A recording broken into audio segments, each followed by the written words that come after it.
This tutorial will help you to understand how to create horizontal stacked bar chart by dimension in Bizintel360. Let's begin.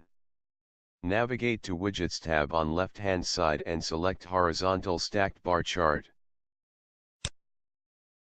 Now select any of the data source available, either by searching it or scrolling the list. In Set Widget Parameters section, select Aggregation Type, Column Name respectively.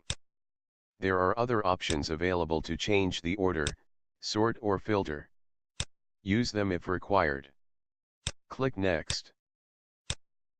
To configure the widget properties, go to Set Widget Properties section. There are multiple options available to enhance your chart. Try them all. Within couple of seconds, your horizontal stacked bar chart by dimension is ready. Pretty quick, isn't it? Now, click on Save button appearing on top right hand side, name your widget.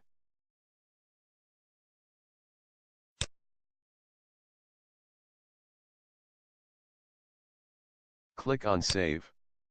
This is it. Thanks for watching.